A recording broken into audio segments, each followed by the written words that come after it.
Now I'm going to jump into answering the questions that were on Instagram.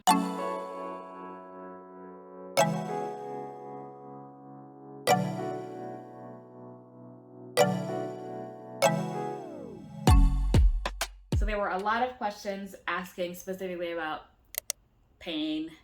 Are the sickling crises gone? And so I just talked about that. Yes, your girl is a free bird, a free woman. So yes, those are gone for the most part, which is great, and I hope it stays that way. Another question is, how do I deal with cold tolerance now? So if y'all want to learn a little bit more about sickle cell disease and how it works, how it manifests in the body, and why it results to the symptoms that we experience, check out my video. I don't mean to like shamelessly plug, but it's just a nice little, it's 6 minutes. It's like me acting a fool, being a red blood cell. Y'all gotta watch it. It's very entertaining. And so you'll understand why cold can trigger pain crises for patients with sickle cell. And so y'all, cold tolerance, let me tell you this. I can use an ice pack.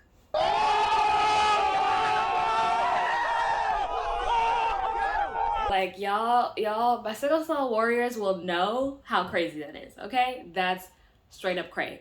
I've gone to get my wisdom teeth removed, and they've offered me ice. I'm like, ooh, swerve. No. I've sprained my ankles before. I have hurt myself in all sorts of different ways. No ice. We don't mess with that because cold can cause pain crises. And so your girl had a full-on ice pack. I would sleep on ice packs because this is before I knew that the anti-rejection medication was causing my joint pain. So I was straight up sleeping with ice packs underneath my knees and then using ice packs around my ankles, which is just like mind-boggling. If I ever did that when I had sickle cell, I would wake up the next day and just drive myself to the hospital because that's what I would end up in a crisis. It's like not a thing. And so that's my cold tolerance is absolutely just incredible. And now I wake up in the morning and I sit out on my balcony. Like, who is she? And if y'all know, the Bay Area is not hot. It's not hot girl summer here. It is foggy, cold girl summer in the Bay. And so yeah, it's like 50 to 60 degrees in the morning, and I sit down with my iced coffee. I just sit outside drinking cold things in the cold, and I don't die. Like, it's not like, oh, I know I'm gonna end up like really suffering tonight for it. Like, nothing happens, which these are the things that blow my mind. Oh my god. Okay, I'm done.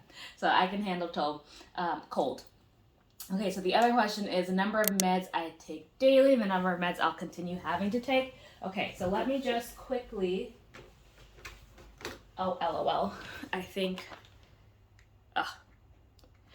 today's Saturday, my pill box is basically entirely empty except for tonight, which I haven't taken, and I usually put in my Bactrim the week before, so I don't forget, because I only take it on the weekend days. Anyway, I don't know why I'm explaining this. So let's see if I can do the math and think about it backwards. I am taking way more pills now than I was pre-transplant. That's definitely for sure. So I would regularly take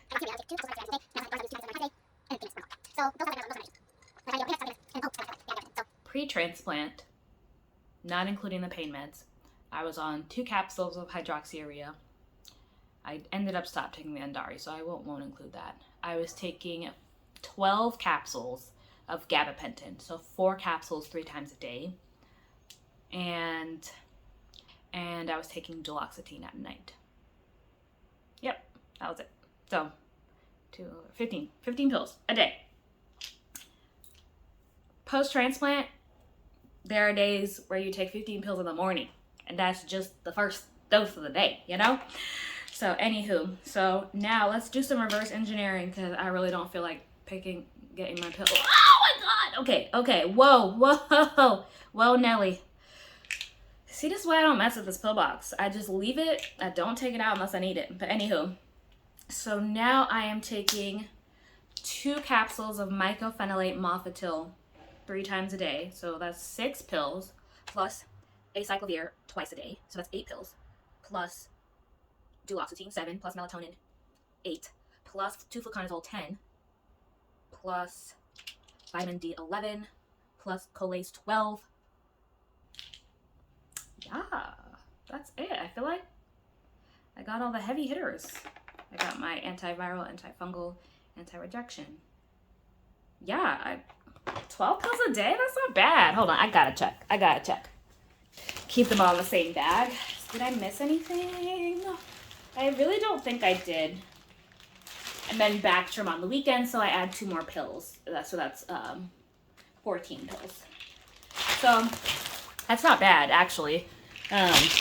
When I was taking the sirolimus tablets, I was taking 7 sirolimus tablets in the morning, plus all of those things. So post-transplant, but still in the hospital, and like about a month post-discharge, I was taking easily over 20-some pills a day.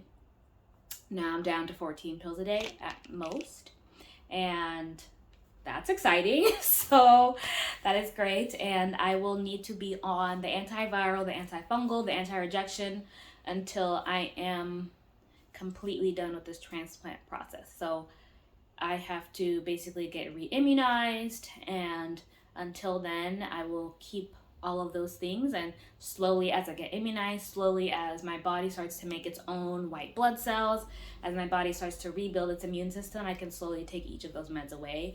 But I will be on those medications for quite some time. But that's okay. So next question. Okay, we gotta make this rapid fire because I feel like this video is getting really long. Also, so many people ask me, overall, how are you? And I'm like, my heart, like I don't deserve this. So I am doing great. I think I was really in a funk when I was experiencing all that joint pain. I was using a wheelchair. That's how bad the joint pain got. And it was just, it made me feel like I had sickle cell again. Not like I had sickle cell, but it reminded me of that. Like, it definitely was anxiety inducing. I'm like, is the pain gonna go away? Like, oh my gosh. But other than that, like after that hump, I think things have been a lot better. I've been struggling a lot with fatigue and allowing myself to rest, but overall things are great. Like, I'm really happy where I'm at. I know progress is coming. I know progress is happening. I'm healing, and I honestly couldn't ask for more. So I'm really happy. Thanks, y'all. Okay, when am I going back to school? Ha ha! So that's gonna be a whole nother video. That's gonna be a whole nother video. I've been wanting to talk about this for a while, but I really wanted to get to a place where I had my own clarity and peace of mind about life before, I put it on the internet, because people, may have their opinions, whatever. Not like there's like 1,000 people watching my videos, but I still wanted to like have that decision time sacred for myself. So I'll let you guys know. That's gonna be another video. Sorry, but that's gonna be another video. And oh my gosh, oh yes, I forgot about this question. So how are you so good at finding the joy and the reason and keep smiling through all the rough things in life? So, and I'm paraphrasing. So, I'm not that great at it. Thank you. I'm not amazing at it, but I just do what I can.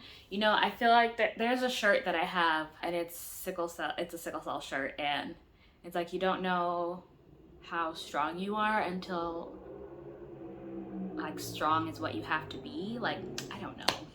I'm butchering it. But basically, this is my life. Sickle cell was my life. It's weird. You don't even know any other way but to be like, all right, gotta make it work. And I think there are times where there were plenty of times where, I'm not gonna lie, I really hated everything and almost everyone. I was very bitter, angry, just felt really abused by the medical system, felt really neglected by the medical system, and neglected by the people around me who are supposed to support me, supposed to help me as a student, as a patient, whatever. And there were so many times where I I'm not clinically, like, I was never diagnosed by someone, but really felt depressed, had trouble leaving my bed. And yeah, so I've had some really rough patches. So I don't always show those times where I am crying and I feel trapped and I feel like it's a suffering that's never gonna go away. So just don't be fooled, right? I have those down moments where I feel like giving up. So that does happen. But on the other side of it, I know I don't want to live a miserable life. Like, I want to enjoy the journey. I want to enjoy all that life has to offer while I'm here, while I have it. And so that's what drives me to still dance and, you know, hang out with my friends, because without those things, like, what would my life be? And so I really seek to find the joy through hanging out with good people, eating good food, like taking rest. Like, these are all things. Now, I don't even think I have the words to put to it, but yeah, I think it came out of a not really having any other choice. It's either I just stay miserable, which is understandable because, like, all these hard things are happening, but I don't like that. I don't want that. So then it basically forces me to be like, well, the only other option is to really try to take seize of what I can control and enjoy the things that I do have available to me. And so, and also this transplant process too is definitely not misleading, but it's such a different experience, because I know this was going to be something that was going to provide so much long-term relief for my life. Like, I could get through it. You know, you like go through a hard workout because you know you're gonna gain strength afterwards. This is kind of the same way. Like, I know that this is gonna be so good when it's all over. So I'm going to keep that in mind as I journey through the very difficult trenches of the transplant. So anywho, I hope that answered your question. I can make more videos about this, about mindset and, you know, living with a chronic condition and how I managed it. I can make separate videos about that too if you want to know more in depth. And I think I also had this wonderful woman, bless her soul. She reached out to me on Instagram when I was first going through the transplant process, and she also sent me some questions that I want to ask right now. And she is very well read on the transplant process, so she has some very specific questions, and I love it. So I'm going to find them now. Okay, so she wants to know if my taste buds changed to my brother's taste buds, which is a really interesting question. So the conditioning regimen, chemotherapy, can sometimes change your mouth and how you taste things, and you could, like, all of a sudden, like, really have an aversion to something you used to like, or really like something you used to not like. And so my taste buds have not really changed. I have started to like bananas more. That's strange. And that's about it. I haven't had very many taste bud changes. Things still taste good to me. Most things still taste good. There's nothing that, like, I never want to smell or taste or eat that again. The same aversions I used to have, I still have them. The same things I used to love, I still love them. I haven't noticed any difference between me and my brother. And my brother is like, he eats literally anything. So, your hair texture. Yes, my hair texture changed, but not to my brother's. So it's very interesting. Also, I got a haircut. Anyway, so my hair is very straight, which I have no idea what to do with. So it turns out that after getting chemo radiation, conditioning regimens, your hair can grow back differently. That is actually really common. And sometimes it'll go back to the way your hair used to be, and sometimes it doesn't. So right now my hair is really straight. My texture was probably very similar to Carl's hair before the transplant. Very, very curly, tight coils, like 4C hair. And now my hair is like, I don't know how to describe it. I don't even know. It's so straight. So my hair texture has changed. And any changes that you didn't have that were in your brother, and now you see them in yourself. So, you know, it's really funny. Carl and I were already so similar. Like, if y'all don't know, those of you who know that Carl and I are inseparable. Yeah, I love Carl. And so we lived before too, and so this is not new for us.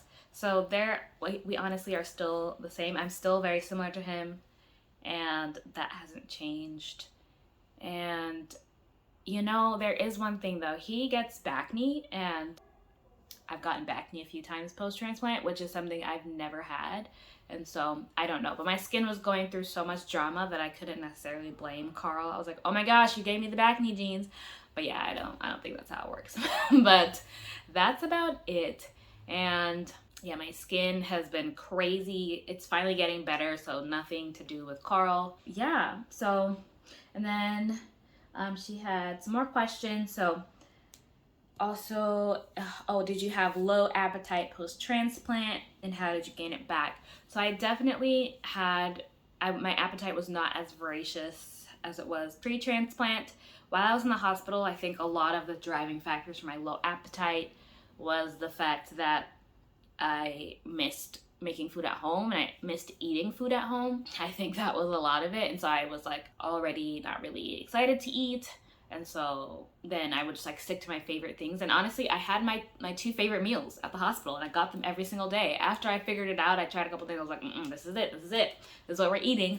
I was stuck by that. And there were some days where it was kind of unpredictable. Some days I was really hungry and I ate everything, both meals. And then other days I would pick at it, and I wouldn't really eat much.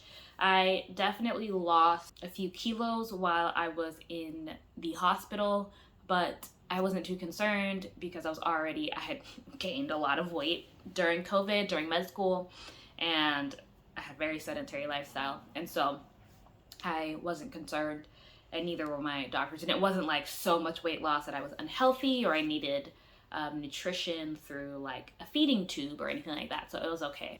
A big thing that affects my appetite is definitely my GI system. And so if I'm feeling constipated or really backed up, I don't want to eat. And if things are going out well, things are coming in well. If things are not going out well, things are not going in well. So that's probably one of the biggest determining factors of my appetite. And then I would say radiation day really jacks me up. That was I think was the worst.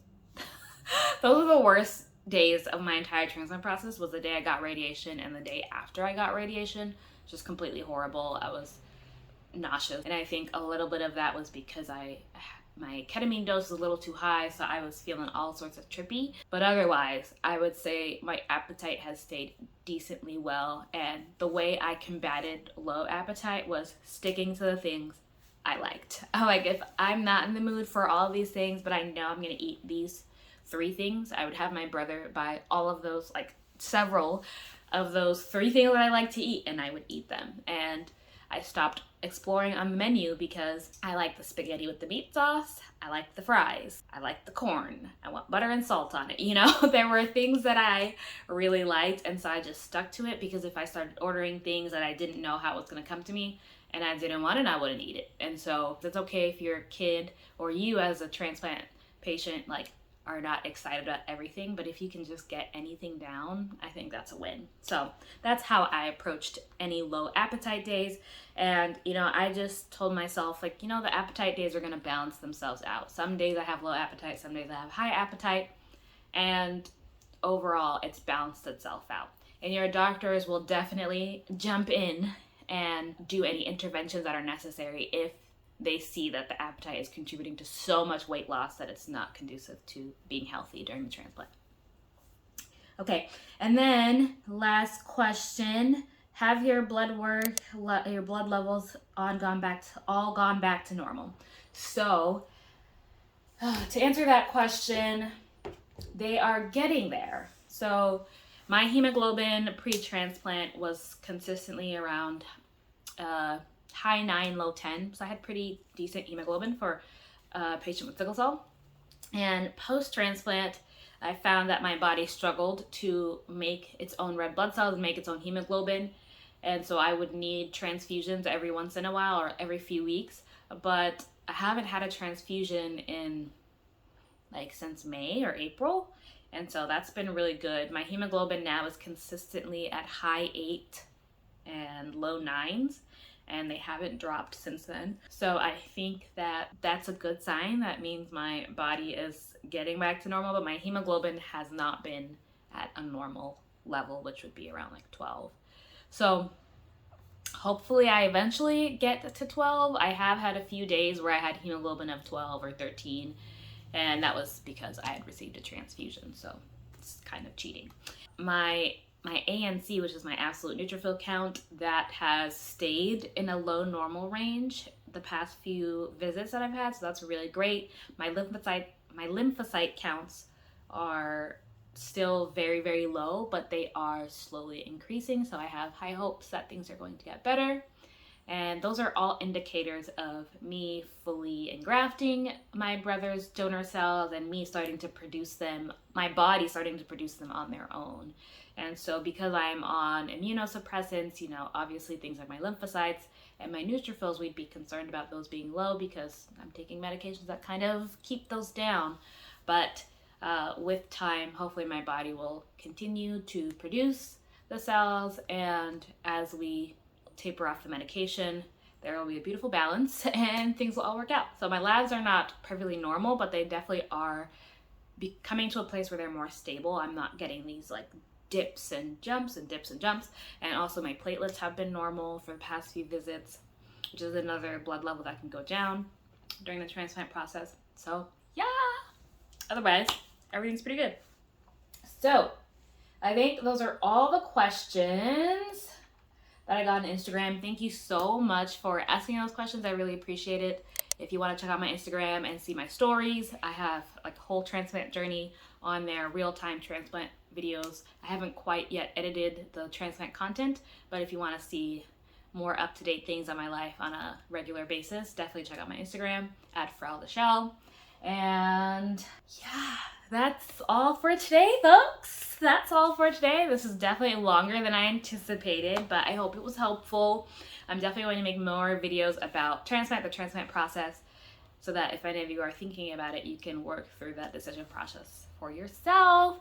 So thank you for joining me. I really appreciate you listening. Definitely like this video. It really helps push my video out into the world, and subscribe so that you don't miss any more. I definitely want to increase awareness about sickle cell disease and just get this ball rolling. So I'd really appreciate if you could like the video and share it if you think anyone else would like it.